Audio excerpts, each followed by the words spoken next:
Hello, bookworms, Jedis, Sith Lords, and anything else of the sort. I am going to be doing the Star Wars book tag today. It was created by Elizabeth Page and Joanna Sousa. I was so excited when I saw that they created this because, I love Star Wars, and I actually just accidentally knocked R2-D2 a little bit. He's my life-size trash can that I got from ThinkGeek, but I don't actually use him for trash. He's just a decoration because he's awesome and I wouldn't want to put anything in him that's gonna get thrown away. Before I get into the tag, I also want to show you the t-shirt that I'm wearing, which is one of my favorites. It's by Her Universe and it says, "Come to the dark side, we have cupcakes." And it has Vader with a cupcake and it's adorable. Okay, so now books.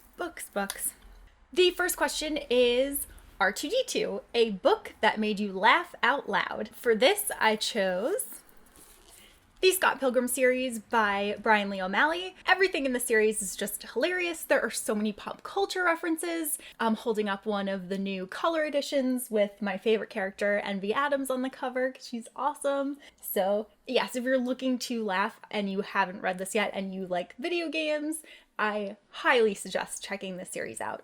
The next question is Padme, a female character that kicks butt. And for this, I chose Selena Sargothian from Sarah J. Maas's Throne of Glass series. Selena is an assassin who is not always out for herself. She has a lot of feelings. She has a good sense of morals, but she is like someone that you would not want to mess with or get on her bad side. So I would definitely check this series out if you haven't read it yet either, because it's become one of my favorites that I've read. I started it this year and The next question is Leia, the best or worst love triangle.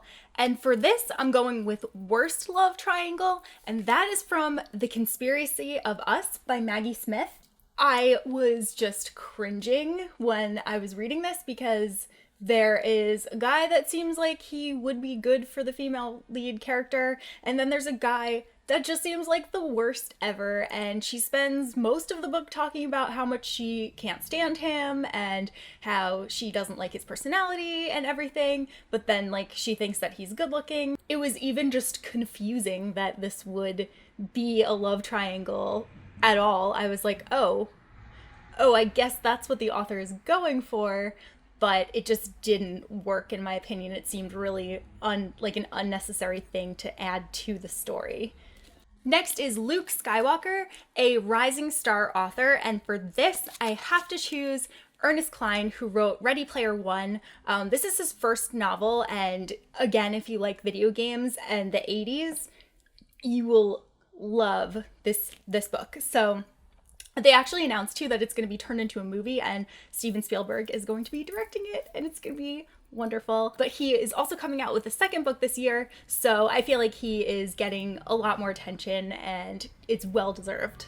So he would have to be my choice for Rising Star. The next one is Anakin Skywalker, a book or series that started out well and then ended bad. So for that, I have an interesting choice here. I'm gonna go with The Lunar Chronicles by Marissa Meyer. The final book is not out yet, but Cinder is by far my favorite book in the series. After Cinder was Scarlet, which I really just did not like. I just don't like Scarlet as a character. And then we had Crest, which was better, but still not as good as Cinder.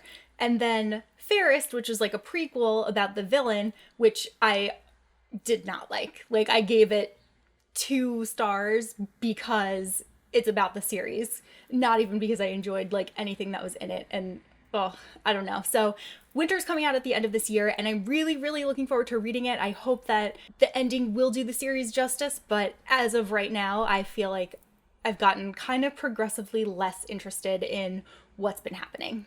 The next one is Qui-Gon, the worst character death.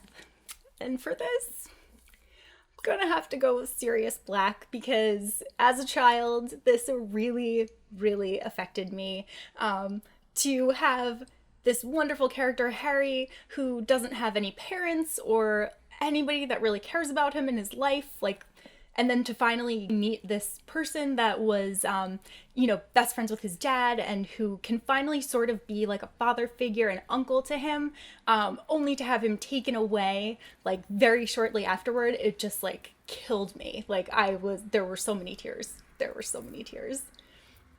The next one is Han Solo, a book with a lot of sass, and for that I have to choose a very recent read and one of my new favorite books, The Girl at Midnight by Melissa Gray. The main character Echo is just so sassy and awesome, and like I want to be best friends with her because she's just so entertaining and she speaks her mind, and she's kind of like rough around the edges because she was a runaway, but she's just like, oh, she's just phenomenal.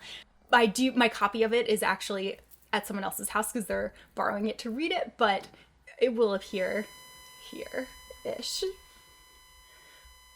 Next is Emperor Palpatine, and that is the best world building. For that, hands down, without a doubt, I would go with The Name of the Wind by Patrick Rothfuss. This book is about a guy named Quoth who becomes the greatest wizard of all time, but the way that that Patrick Rothfuss describes magic as sympathy, and it's a much more like scientific approach to explaining magic, just creating this whole world with this university, and there's so many stories, so it has such a rich and engaging world that I just have to choose this one. You can just get lost in these books.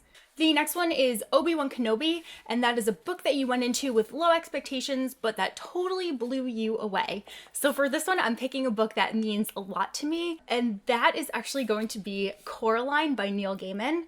I read this so many years ago. It's the first Neil Gaiman book that I ever read, and when I picked it up, I had no idea that it was going to lead me into discovering this whole, like, plethora of Neil Gaiman books, and he has quickly become my favorite author in the entire world. Like, anytime that he's in New York, I find him. His words are just magical, and this was my introduction to his writing. Next is Yoda, a book that taught you something or made you grow.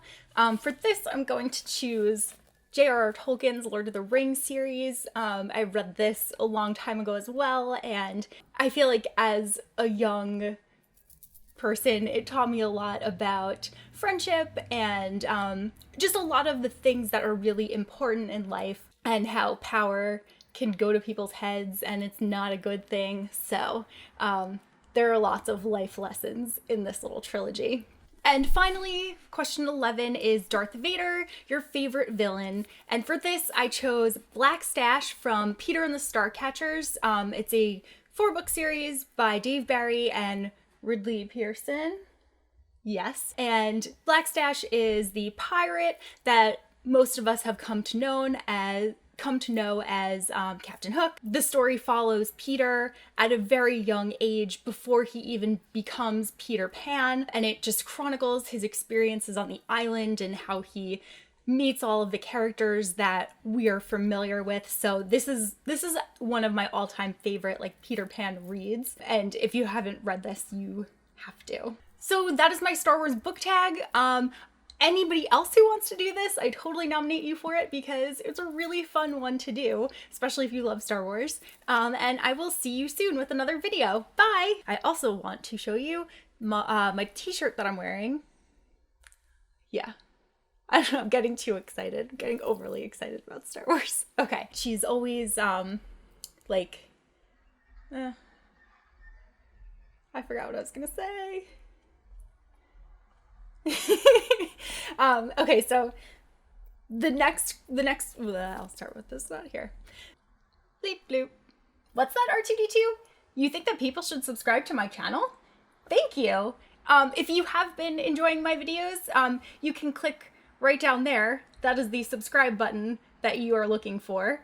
And I'll see you soon.